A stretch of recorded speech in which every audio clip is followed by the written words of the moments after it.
Hello, welcome back to my channel. If you're new here, my name is Pam and I make fashion, beauty, and lifestyle videos that help you feel beautiful on the inside and out. Today, we are going to be trying the Kosas concealer. This revealer concealer is noted for being very dewy, hydrating, giving the skin a radiant, long-lasting glow, and beautiful coverage. That does not sound like a concealer I normally go for. You guys know I'm a full coverage girl. I love a good Tarte Shape Tape. I love a good Estee Lauder Double Wear. And the lightest, creamiest way I go is the NARS Creamy Radiant Concealer. So this is definitely a step out of our box, but you know what? We need it. It's summertime, quarantine. We're not caking on as much makeup. We need to try new things. So here we are. Let's get into it.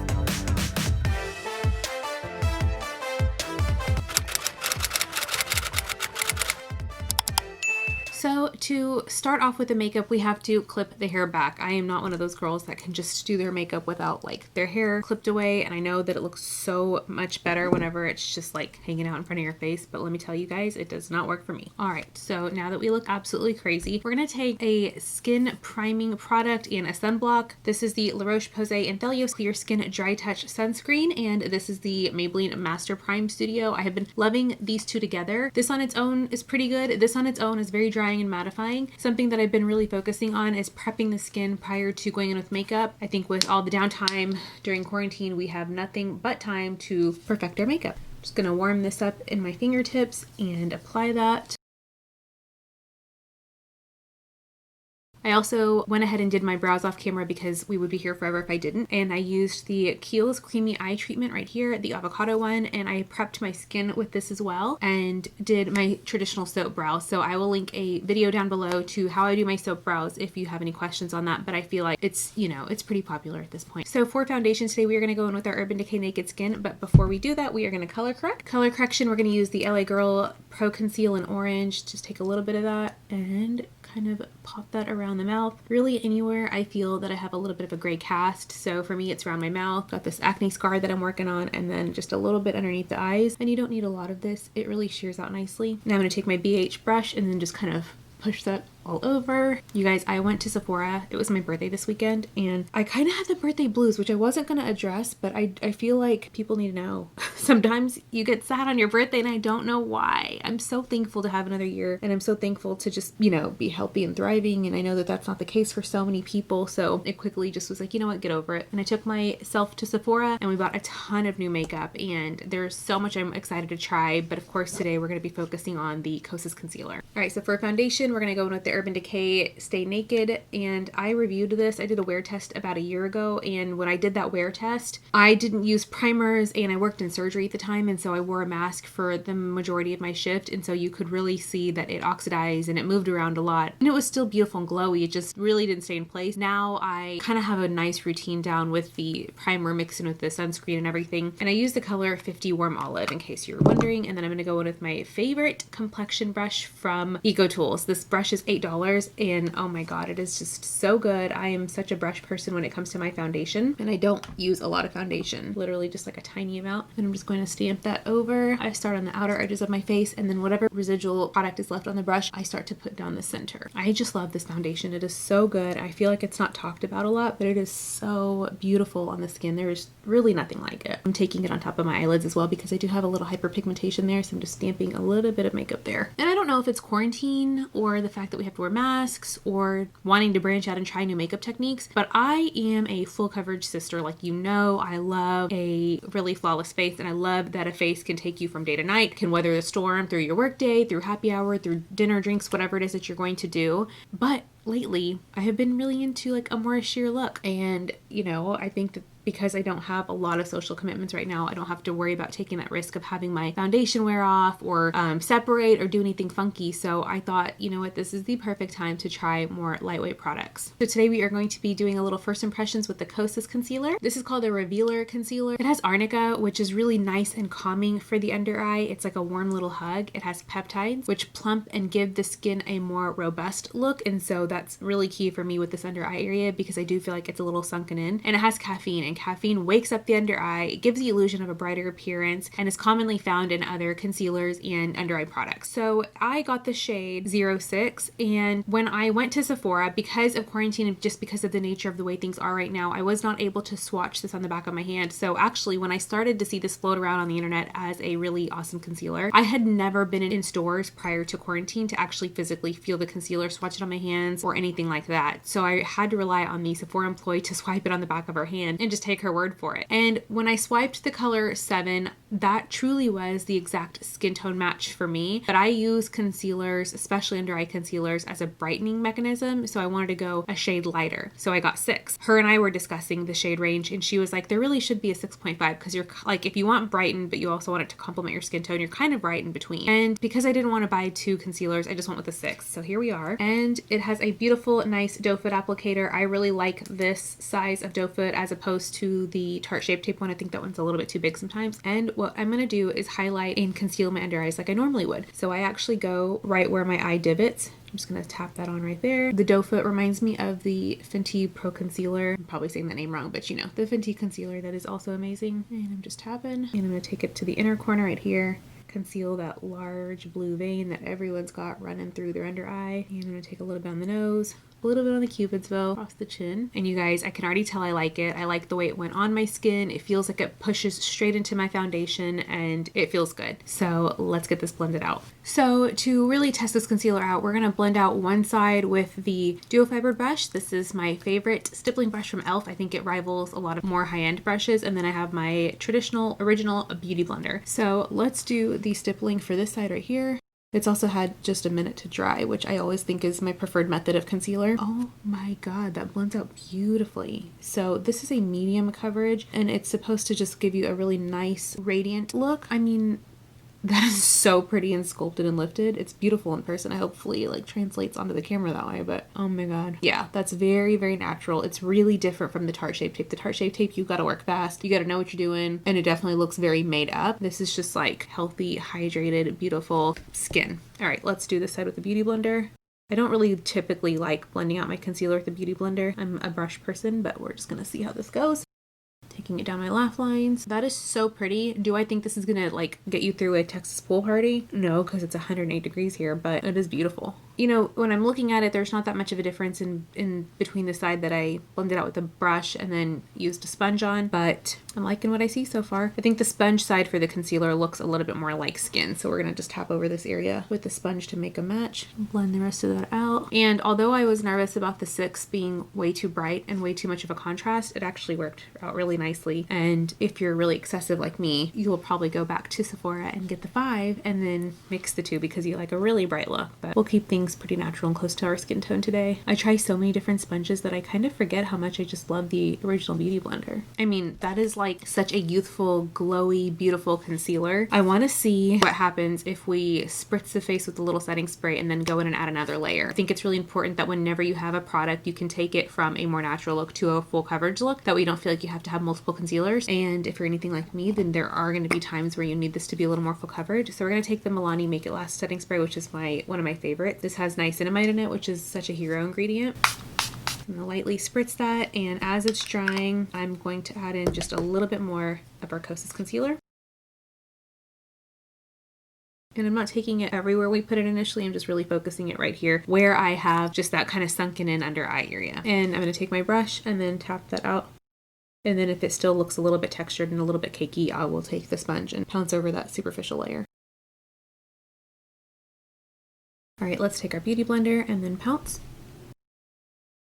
Oh, I am loving this. 2020, the year I like a not so full coverage concealer. Never would have expected this, but this is where we are, you guys. Now, because the concealer has a very gel-like, serum-like texture, I do know that I have to set this with powder or it will move. So we're going to quickly set this with powder before it creases. To set the under eye, I'm going to take the Charlotte Tilbury Airbrush Flawless Finish powder, and this is in the shade 2. It comes in 3 shades. I'm just going to take that and then tap it quickly to lock all of that beautiful radiant concealer in place. And I like this because although it does set the concealer nicely and it gives a slightly mattifying effect. It doesn't add a lot of texture, it doesn't add a lot of product, a lot of color. It really just kind of like locks your makeup in place, but it doesn't really build onto the coverage. So everywhere we applied that concealer, we're just taking a little bit of powder and pushing that over. So now we're gonna finish off the rest of the face. I'm gonna take my MAC Studio Fix powder in NC30, and this is a full coverage powder, and I'm taking a little bit of that and I'm dusting it over that Charlotte Tilbury powder. I do this irregardless of whatever concealers or foundations I'm using because this is really key for me to lock my under eyes in place. I don't care how beautiful a makeup look is. If your under eye is moving around, no one's looking at anything except for the makeup that's slipping off your face. So I'm taking a full coverage powder just down the center, and that's really where the most of our coverage is going to be, is right through the center.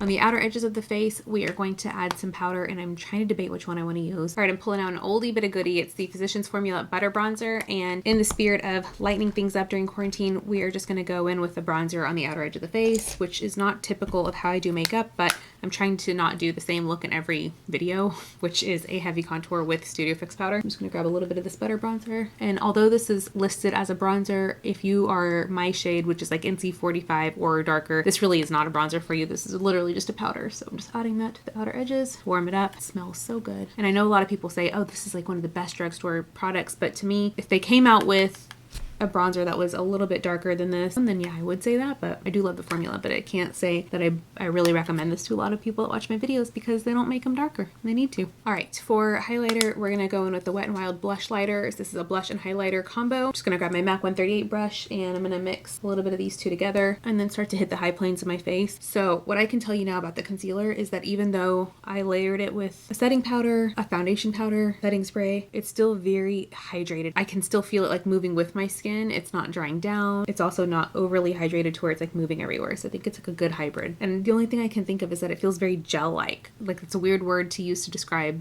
concealer, but it just feels very jelly-ish. I am looking at myself in this monitor and I look very orange, but I promise you guys, in person, it just does not look like that. So we'll see when we're editing this, how this actually turns out. For blush, you guys already know I'm gonna go in with the e.l.f. Primer Infused blush in the color Always Spicy.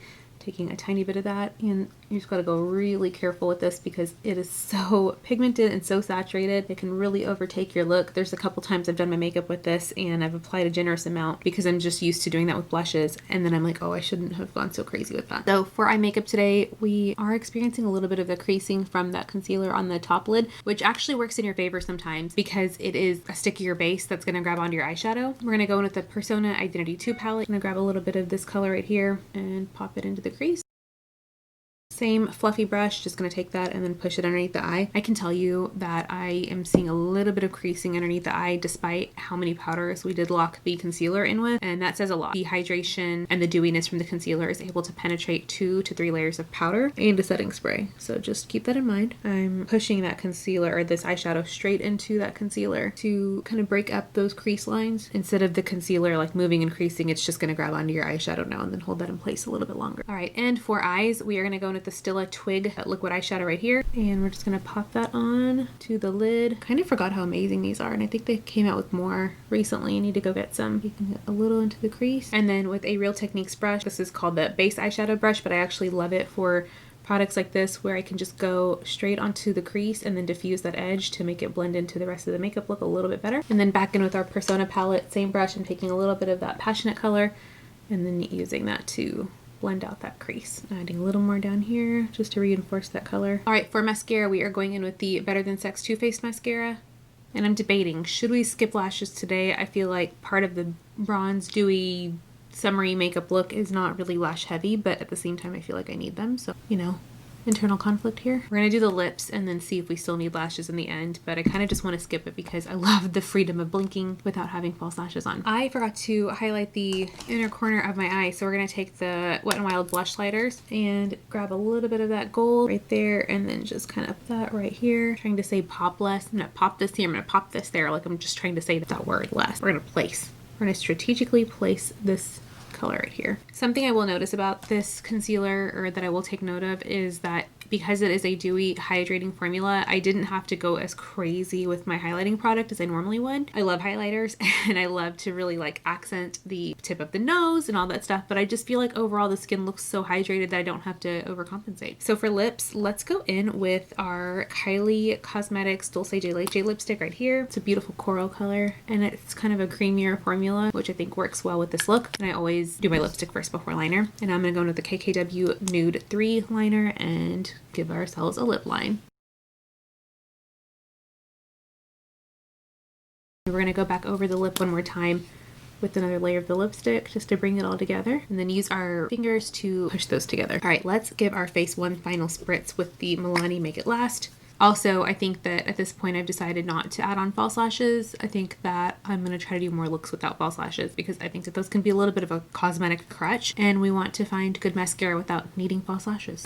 Alright, so now that our setting spray is drying, we're going to take down our hair, zoom out, take a look at this entire look, and share our final thoughts. So here we are at the end of our makeup routine, and my final thoughts are that although first impressions may not be helpful when it comes to drawing your own conclusions about a concealer, the longevity, the way it wears, and if it oxidizes, I can tell you some immediate thoughts that can help you make the right decision for you. So this concealer has a very gel serum-like texture, and it's beautiful, it's radiant, it's hydrating, but with that being said, it has the tendency to crease. You've got to move fast whenever you want to lock it in with your powder, and you don't need a lot of powder to lock it in, but you will need a powder. If you have dry skin, I could see this being absolutely stunning on you. If you have textured skin, I could see this really covering and concealing your texture without adding to the density or the visibility of any type of skin irregularity that you have. And overall, I do think that it did oxidize a little bit. As I put it on, at first I thought that it was really stark against my skin, and looking at it in a mirror right here and actually standing in front of a window and looking at it in natural light, it does darken just a hair, which isn't a bad thing. You just need to keep that in mind whenever you are making your decision. In terms of the packaging, I absolutely adore it. I think it's cute, it's lightweight, it's modern, and the doe foot really reminded me of the Fenty concealer. And in terms of blending it out between a brush and a sponge, I would say whichever one suits you is what you should go with, because although there were very minute differences between the both of them worked. In terms of shade range, I do wish there was a 6.5 instead of just a 6 and a 7, because I kind of struggled with the two. And in terms of the way it worked with the rest of my makeup, it worked with my mattifying products, it worked with my powder highlights, it worked with my foundation powders, and I think it was nice and versatile. It can't hurt to have this in your kit, and I would liken it to the Pat McGrath concealer. And I know that that's a pretty penny, so if you are looking to make a concealer investment but you don't want to commit to something as pricey as the Pat McGrath one, start here. I actually see myself using this a little bit more than the Pat McGrath one. Luminous and dewy without being